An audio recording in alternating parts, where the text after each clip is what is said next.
Hello everyone, this is Surabhi. Welcome to study hacks. कैसे हो सब? आई होप आप लोग सब ठीक है, अपनी स्टडी को अच्छे तरीके से कवर अप कर रहे हैं।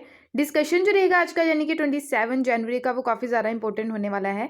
आइए आज का डिस्कशन जो है वो हम लोग स्टार्ट करते हैं। और कल की आपकी वीडियो जो थी प्रीलिम्स एमसीक्यूज़ की, यूपीएससी प्रीलिम्स एमसीक्यूज़ की पार्ट 6, वो अपलोडेड हो चुका है।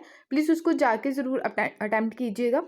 और जो आपके मार्क्स बने हैं टोटल, उसको भी कॉमेंट सेक्शन में ज़रूर शेयर कीजिए। ओके, तो आइए आज का जो इम्पोर्टेंट सेशन है वो हम लोग एक पर्टिकुलर डे के साथ स्टार्ट करते हैं, जिसका नाम है international Holocaust remembrance day.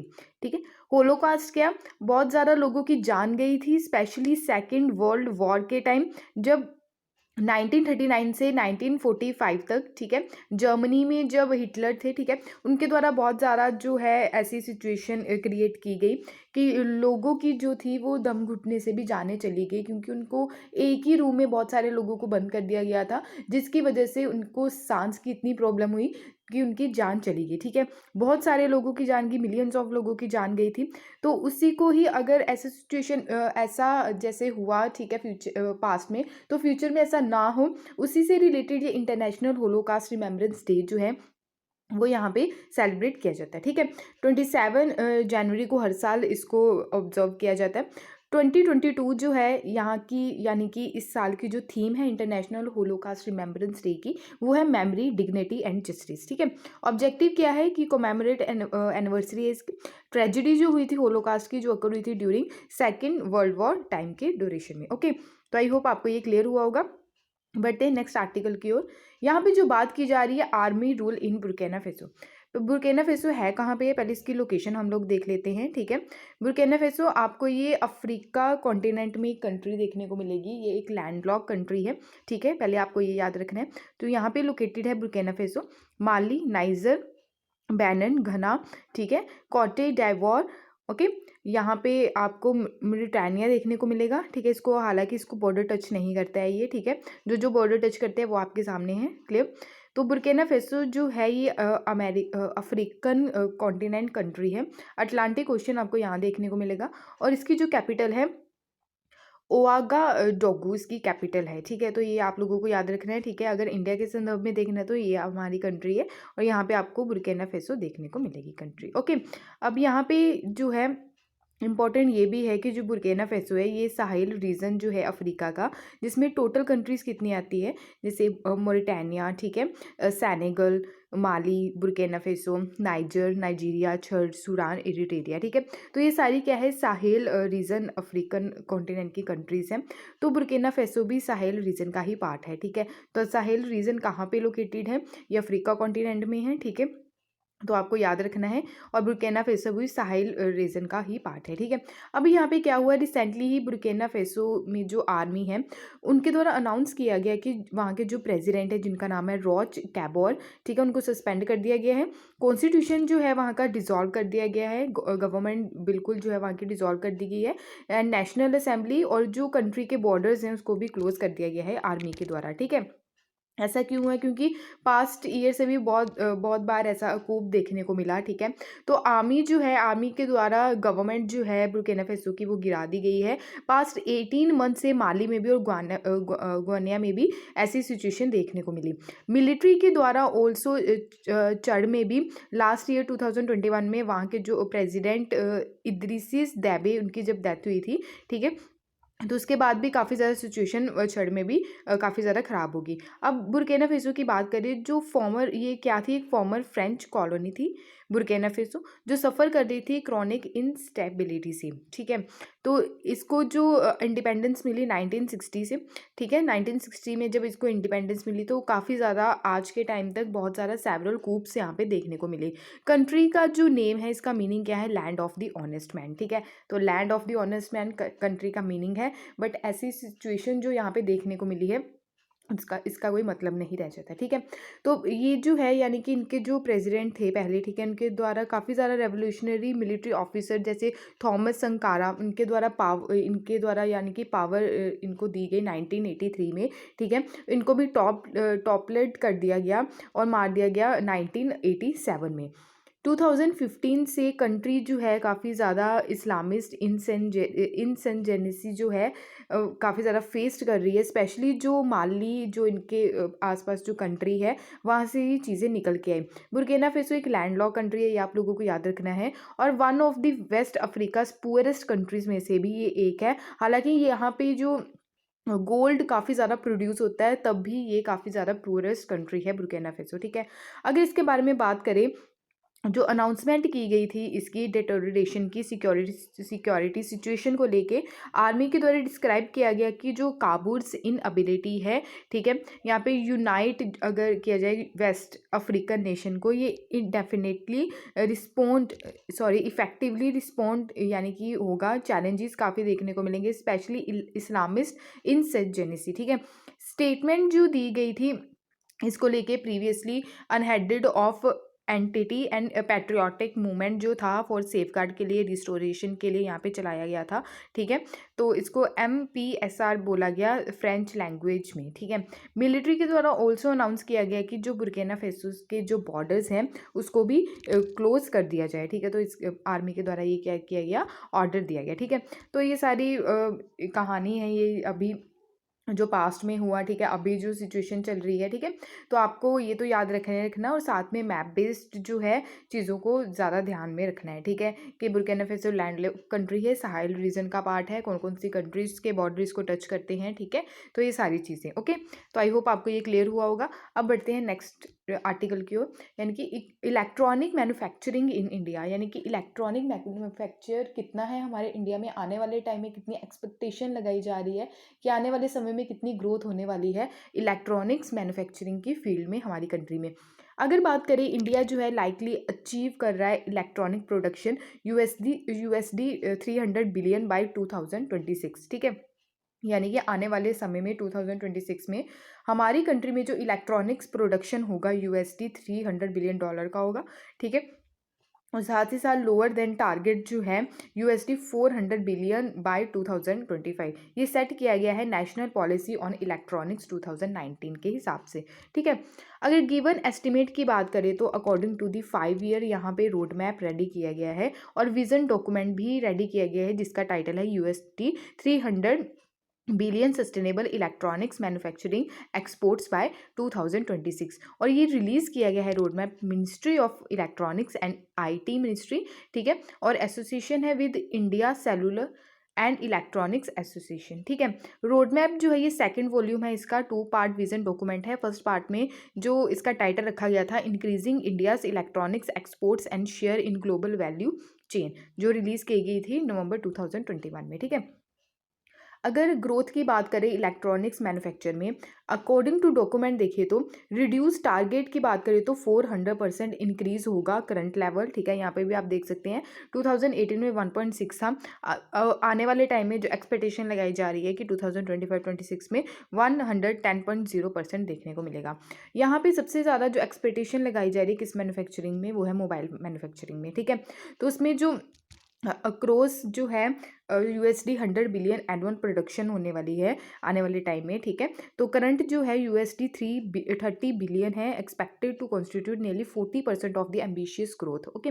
Amongst अगर देखिए की प्रोडक्शन जो है एक्सपेक्टेड जो लगाई जा रही है कि इंडिया में इलेक्ट्रॉनिक्स मैन्युफैक्चरिंग की जो ग्रोथ होगी, स्पेशली जो मोबाइल्स में, फ़ोन्स में, IT हार्डवेयर्स, लैपटॉप्स, टैबलेट्स हो गए, consumer electronics, TV and audios, industrial electronics, auto electronics, electronic component, LED lighting, strategic electronics, PCBA यानी कि printed circuit board assembly, wearable and hearables and telecom equipments, ठीक है। तो इन सब जो आइटम्स है, ये सारी आइटम्स जो आपके सामने अभी बताई मैंने, तो इसमें ग्रोथ होने की संभावना है आने वाले टाइम में, ठीक है। चैलेंजेस क्या है कि वेरियस चैलेंजेस हैं जो इंडस्ट्रीज़ के द्वारा फेस किए जाते हैं अक्रॉस क्वालिटेटिव जो नॉन टैरिफ और इंफ्रास्ट्रक्चर रिलेटेड जो प्रोडक्ट्स रहते हैं, ठीक है। क्वांटिटेटिव जैसे टैरिफ लगाया जाता है, फ्री ट्रेड एग्रीमेंट्स जो हैं, ठीक है। तो ये सारी चीज़ें। तो सजेशंस क्या हैं कि अचीव करना है हमने जो टारगेट यूएसडी 300 बिलियन का इलेक्ट्रॉनिक मैन्युफैक्चरिंग में 2025 और 26 में, तो इसको कैसे हमने आगे लेके चलना है ताकि आगे ज़्यादा से ज़्यादा प्रोडक्शन हो और हमारी कंट्री में एम्प्लॉयमेंट जनरेशन हो ज़्यादा से ज़्यादा, ठीक है। तो प्राइमरी फोकस जो किया जाएगा बिल्डिंग स्केल पे किया जाएगा, स्पेशली इंसेंटिव्स, ठीक है, इंसेंटिव्स पे फोकस दिया जाएगा और रिमूवल जो रहता है कॉस्ट डिसेबिलिटीज़ का, ओके।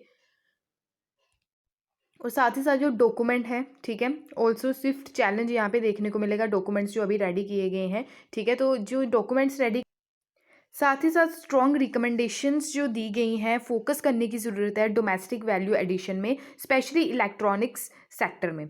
इंडिया जो है ट्रांसफॉर्म करने की बात कर रहा है, करंट जो स्टेट जो है, ठीक है, इसकी इलेक्ट्रॉनिक्स की, ठीक है। तो गेयरिंग टू कंप्लीट, यानी कि हम लोगों को टारगेट्स जो हमने सेट किए हैं उसको कंप्लीट करने में पूरा फोकस लगाना चाहिए, ठीक है, जैसे चाइना और वियतनाम के द्वारा किया गया, ठीक है। तो आई होप आपको ये क्लियर हुआ होगा। अगर हमारी गवर्नमेंट के द्वारा जो इनिशिएटिव्स लिए गए हैं, ठीक है, उस पर भी अगर फोकस करके चले तो सारी चीज़ें जो है वो स्मूथली चलेंगी, ठीक है। बट कई सारी दिक्कत जो है वो आ जाती है, जैसे scheme for promotion of manufacturing of electronic component and semiconductor, ये स्कीम लाई गई इसके चलते। तो modify electronics manufacturing cluster scheme, design linked, साथ में डिज़ाइन लिंक्ड इंसेंटिव स्कीम भी ये हमारी गवर्नमेंट के द्वारा रिलीज़ की गई, ठीक है।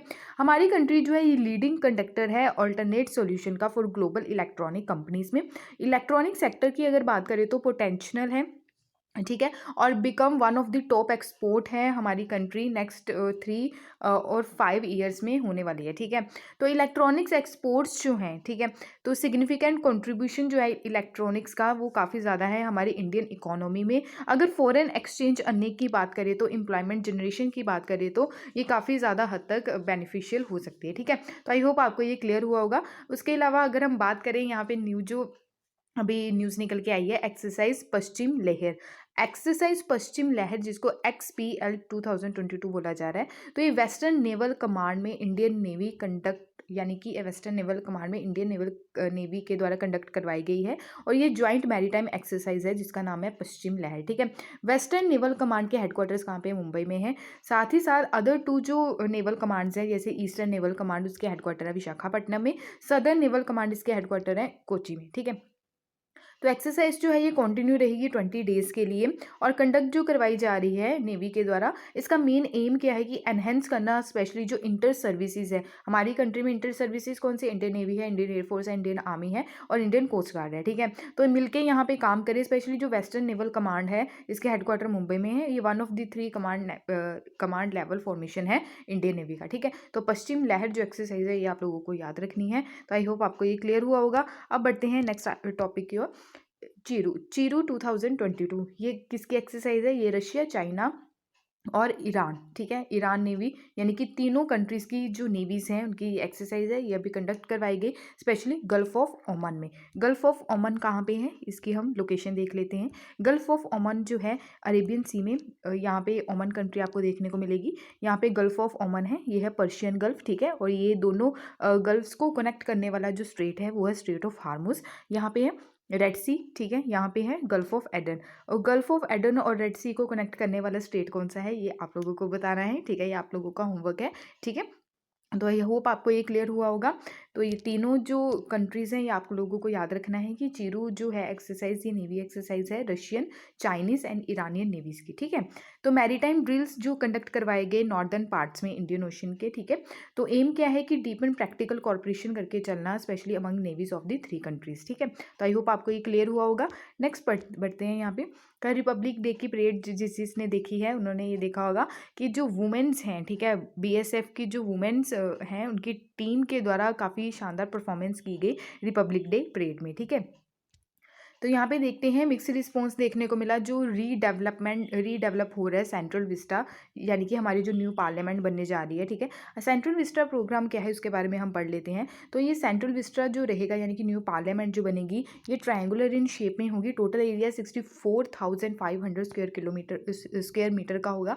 तो मेन स्पेसिस यहाँ पे रहेगी लोकसभा, राज्यसभा और सेंट्रल लॉन्च बनाया जाएगा। यहाँ पे नेशनल एम्बलम यहाँ पे प्लेस किया जाएगा न्यू पार्लियामेंट बिल्डिंग में, ठीक है।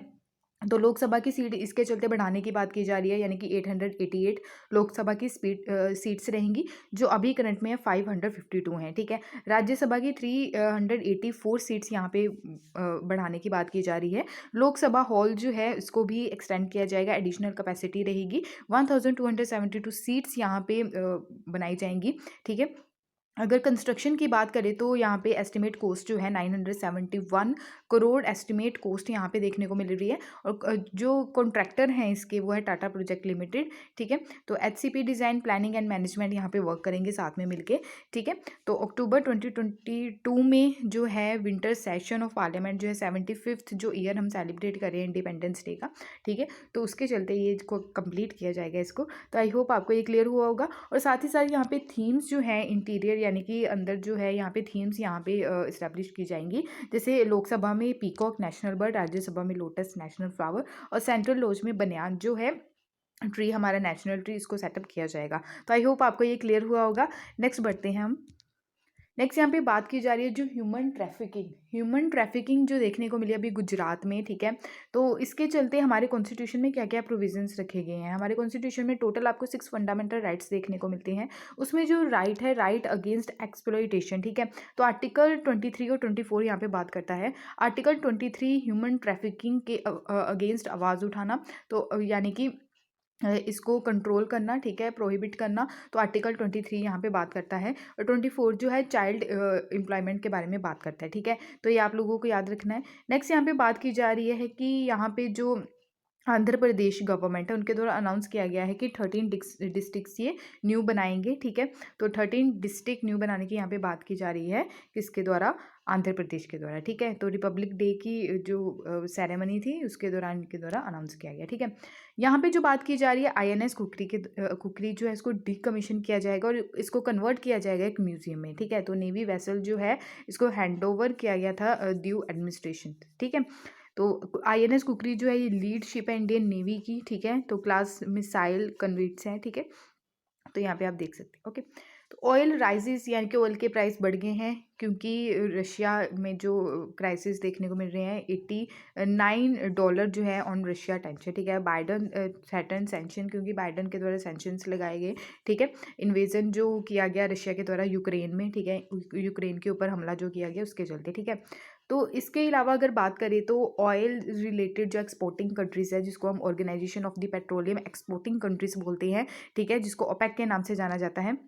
तो यहाँ पे देख सकते हैं टोटल 13 स्टेट कंट्रीज़ ऐसी हैं जो ऑयल प्रोड्यूस करती हैं, जैसे Algeria, Angola, Congo, Equatorial Guinea, Gabon, Iran, Iraq, Kuwait, Libya, Nigeria, Saudi Arabia, UAE, Venezuela, ठीक है।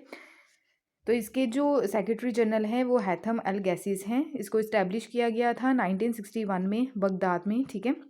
तो आई होप आपको ये क्लियर हुआ होगा। और साथ ही साथ हमारी कंट्री में जो ऑयल जो रिजर्वियर्स हैं, यानी कि जिसको जहाँ पे डिपॉजिट करके रखा जाता है, वो है चंडीगढ़, विशाखापट्टनम, पादुर और मैंगलोर में, ठीक है। तो आई होप आपको ये चीज़ें क्लियर हुई होंगी। नेक्स्ट यहाँ पे जो है इतना ही था, ठीक है, आज का लेक्चर। और साथ ही साथ जो आपके टॉपिक्स बचे हैं वो आने वाले जो लेक्चर्स में उसको मैं कवर अप कर लूँगी, ठीक है। पीडीएफ के लिए आप टेलीग्राम को ज्वाइन कर सकते हैं, इंस्टाग्राम पे भी आप फॉलो कर सकते हैं, ठीक है। अगर वीडियो पसंद आए तो प्लीज़ लाइक शेयर सब्सक्राइब ज़रूर कीजिएगा। Thank you for watching my video. जय हिंद।